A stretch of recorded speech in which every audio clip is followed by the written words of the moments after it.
और चंचलता आ गई तो जो गिरिराज है ना, जो उठा रखा है, चंचलता आई, गिरिराज हमारे ऊपर आ जाएगा। तो राधा रानी को हटाओ, तो राधा रानी को पीछे ले जाए। तब गोपकुमार ने कहा कि लाला, कन्हैया तू थक गया होगा, तू थक गया होगा, तू विश्राम कर ले, तू बैठ जा थोड़ी देर। बैठ, हमने डंडे लगा रखे हैं हमारे, हम गिरने नहीं देंगे गिरिराज को, तो तू बैठ जा, थोड़ी देर आराम कर ले। भगवान ने कहा कि मैंने कोई पर्वत थोड़ी उठा रखा है, मेरे हाथ में तो थोड़ी खुजली चल रही थी और उंगली में तो मैंने बस गिरिराज से अड़ा रखी थी वो। बाकी जो भजन है ना, भार जो इसका गिरिराज का भार है, वो तो आपके ही डंडों पर है, आपके ही डंडों पर है, मेरी उंगली पर भार गिरिराज का नहीं है।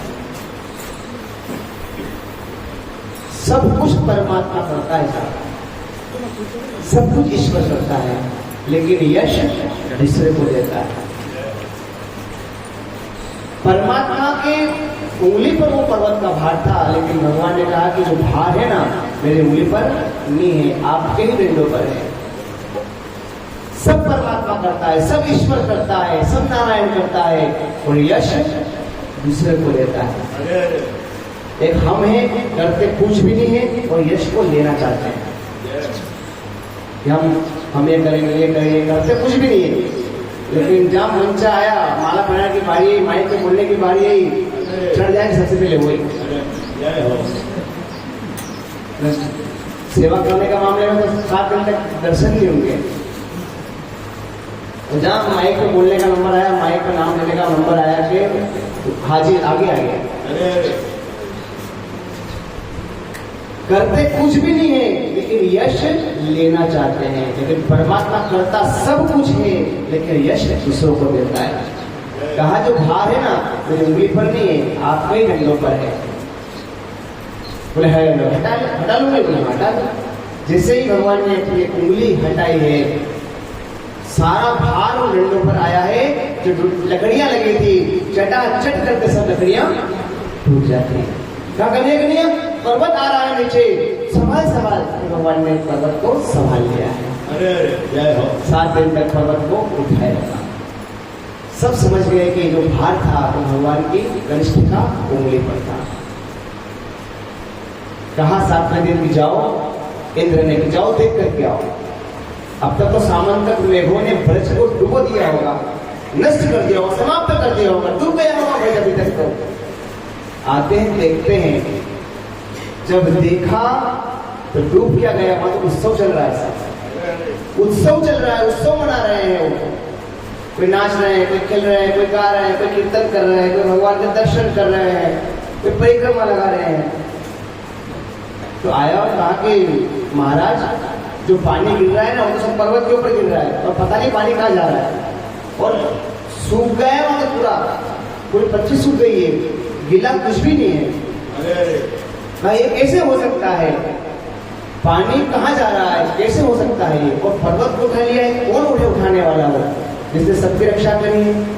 तब इंद्र ने ध्यान लगा करके देखा कि जिसकी मैंने परीक्षा ली है, साधारण बालक, वसुदेव ग्रहे साक्षात, वसुदेव ग्रहे साक्षात भगवान पुरुष पर। वसुदेव जी के यहाँ, नंद बाबा के यहाँ साक्षात भगवान आए हैं और भगवान की मैंने परीक्षा ली है। कहा कि जाओ रोक दो सामंतक मेघों को कि अपनी बरसे।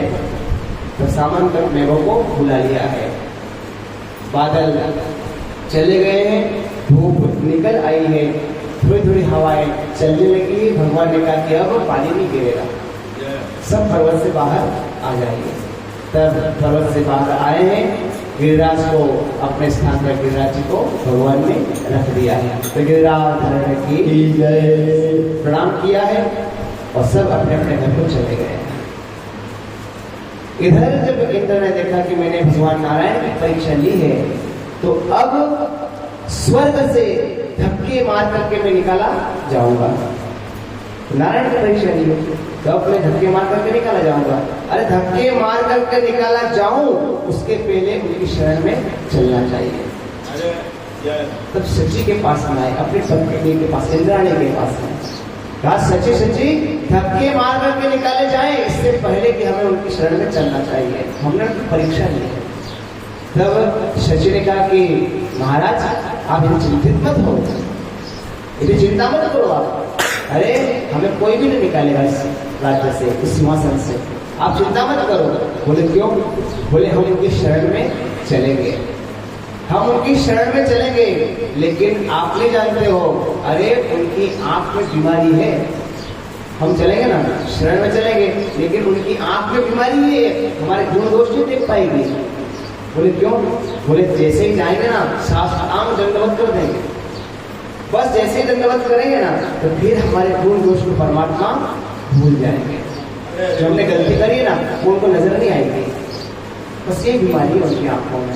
तो हमें चलना चाहिए, धीरे नहीं करना चाहिए।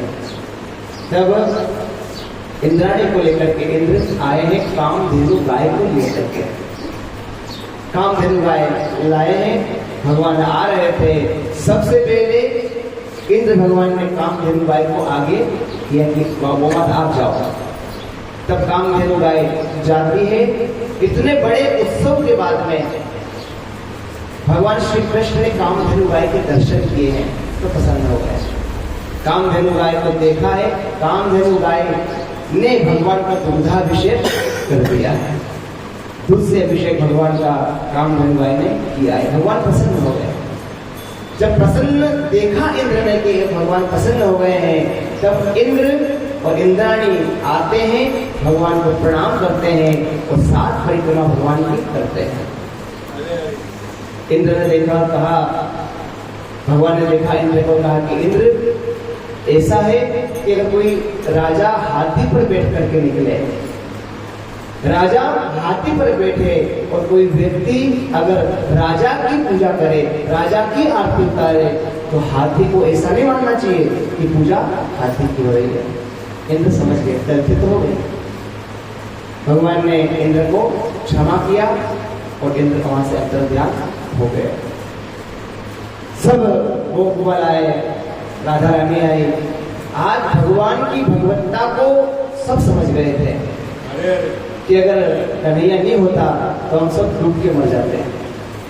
और ये साधारण छोड़ा नहीं है, साधारण हमारा सखा नहीं है, नारायण है। तो आज आकर के पूछा है सबने पूछा है कि गोपाल ये बता के तू है कौन आखिर, तू है कौन, तुझमें इतना बल कैसे आया, इतना ताकत कहां से आई कि तूने गिरिराज को उठा लिया। तब भगवान ने कहा कि कछु माखन को बल बड़े हो, कछु गोपिन करी सहाय, कछु माखन को बल बड़े हो, कछु गोपिन करी सहाय, और श्री राधा जी की कृपा से मैं गिरवर लियो। अरे अरे ये मेरी अकेली की ताकत नहीं थी, कुछ माखन खाया था, कुछ मिश्री खाई थी, माँ का आशीर्वाद था और आप लोगों का सहयोग था, और राधा रानी पास में खड़ी थी, बस मैंने गिरिराज को उठा लिया है। गिरिराज भगवान की जय। तब भगवान की मस्तक पर मोर का मुकुट बांधा जाता है, पान का पत्ता बांधा जाता है, वैजयंती की माला पहनाई जाती है, और कहा जाता है कि ये जो मोर का पंख हम तुझे बांध रहे हैं, ये पान का जो पत्ता हम तुझे बांध रहे हैं, ये सब भक्तों के पक्ष की तरफ से बांध रहे हैं। सब भक्तों का पक्ष लिया है आज गोपाल ने। कहा कि जो ये माला पहनाई है ना वैजयंती की, इस माला के घेरे में रहेगा तो आज के बाद मोर का पंख बांधा है, पान का पत्ता बांधा है, दूध से अभिषेक किया है, और कहा है ये पक्ष है भक्तों का। जब जब विपदा आएगी, जब जब कष्ट आएगा, जब जब दुख की घड़ी आएगी, गोपाल उस घड़ी में आ जाना। आज से इस माला के घेरे में तू रहेगा हमारे, तो बस भूल मत जाना, जब जब कष्ट आएगा ना तो तू चले आना। समझ गए थे भगवान की भगवत्ता को, और कहा कि चलो चलते हैं सब अपने अपने घर। सब भगवान अपने अपने घर जाते हैं। भगवान ने ऐसे गोवर्धन महाराज की ये लीला करी है। आज भी कलयुग में भगवान गोवर्धन जी की बड़ी महिमा कही गई है। जो उनकी परिक्रमा करता है, जो उनको दूध चढ़ाता है, जो पान का पत्ता भेंट करता है, उनकी सारी मनोकामना श्री गिरिराज भगवान पूरी करते हैं। गिरिराज भगवान की आइए भगवान गिरिराज जी जयकार करते हुए हम आगे के प्रसंग में चले।